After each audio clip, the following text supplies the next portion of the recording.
how we can synchronize our energy to certain frequencies and be able to attract in our life whatever that specific frequency we intention to be. Oh, absolutely.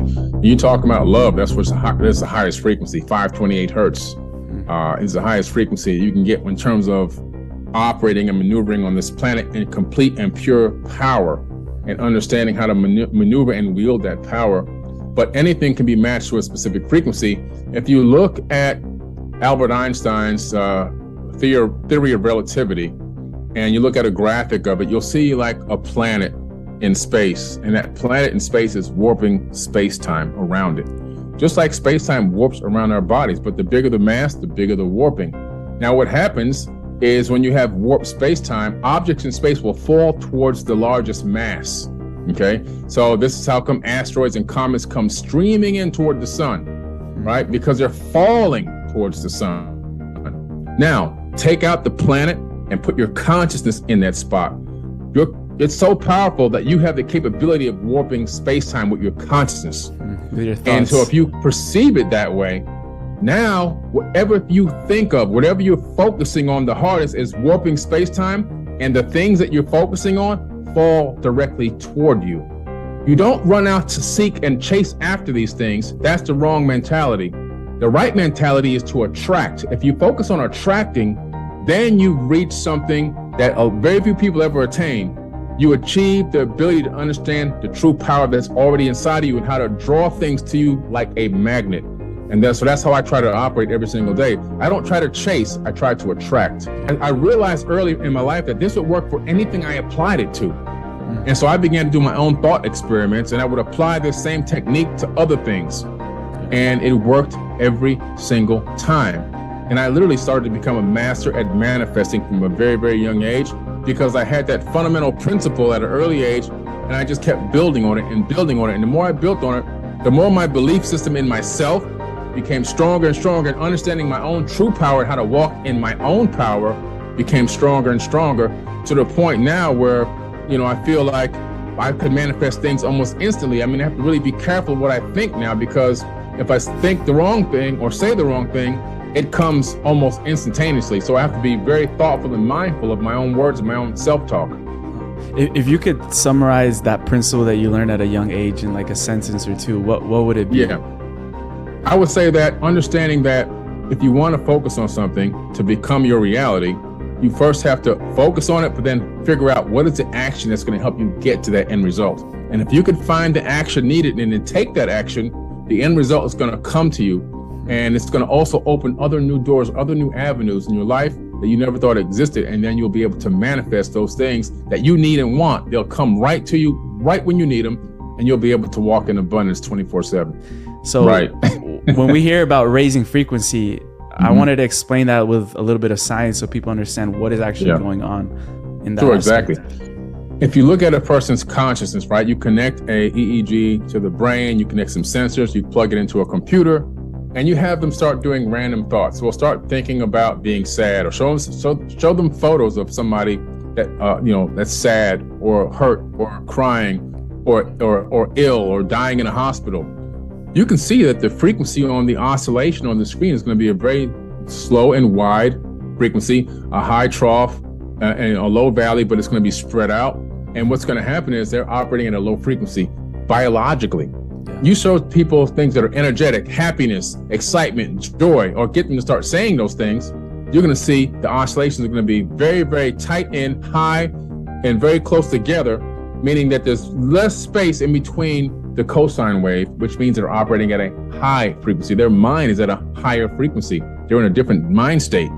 And so once you become a master at manifesting, you know how to flip a switch to get your mind into that state almost immediately. And when you're in that state, anything you say or do is going to have an equal or opposite reaction somewhere in the universe.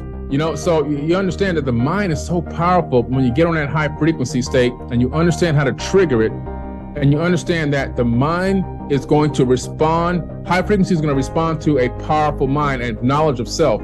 If you are confident, believing in yourself, not outside sources, you're not relinquishing your power away to other sources to give you vindication, then you're walking in a high frequency.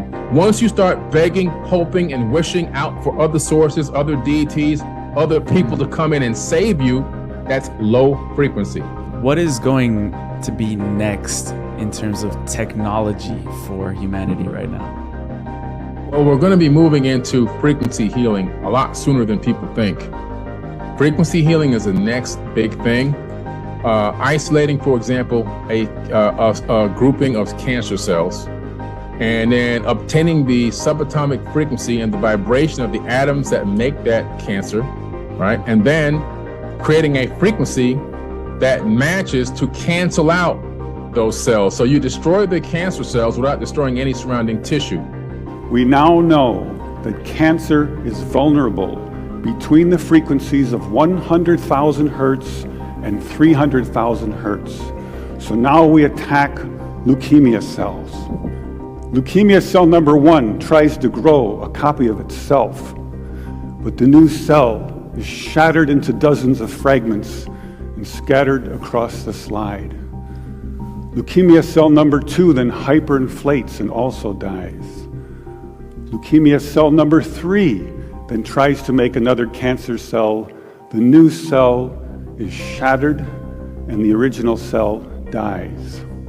Just like if I put a wine glass in front of you and I bring a famous singer in, there's one lady, she used to do it a long time ago, and people can do it now, certain opera singers can do it. They would sing at a resonant frequency to the resonance of the atoms in the glass and shatter the wine glass, but everything else around perfectly fine. Same exact principle.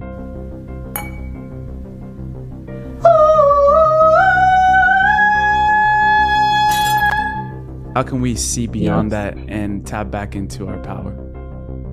The first thing we need to do right now is, the biggest thing people can do is turn the news off.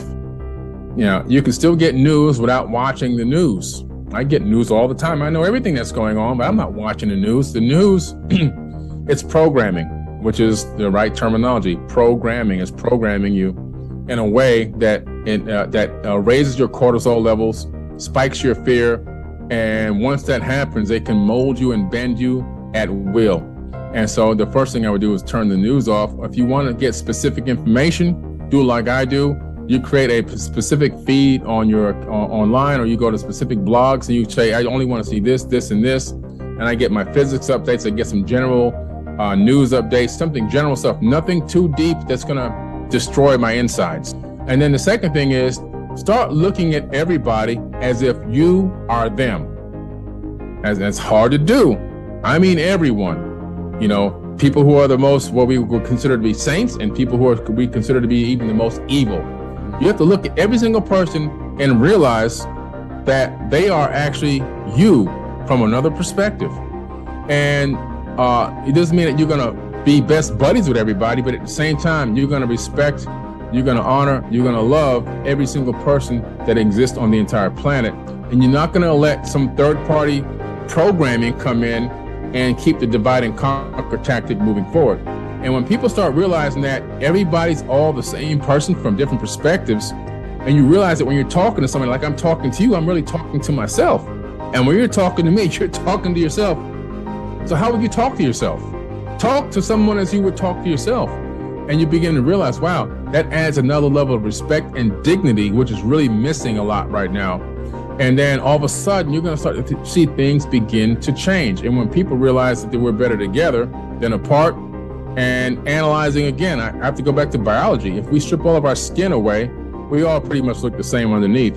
And so people have this predisposed thing in their brain about this race and that race. And it's okay to be proud of your race, your ethnicity, or whatever you are, but at the same time, understand it's just a small part of a larger thing. And so when we start to see the bigger picture like that, it'll become a lot easier. What is the greatest forbidden key that will enable us to penetrate beyond the veil, beyond the illusion of separation? I think the biggest forbidden key is unconditional love. It really is. It sounds so simple, but it seems to be so difficult for most because our emotions and things like that get in the way, our distractions get in the way. But really, truly feeling an unconditional love for every single entity that exists on the planet, but not even entities, not even people, even inanimate objects, because everything is conscious. Even a microphone that I'm talking on right now is conscious because the atoms in there are conscious. So treating everything with a certain level of respect, unconditional love, it will give us the ability to respect one another and everything that exists in the third dimension.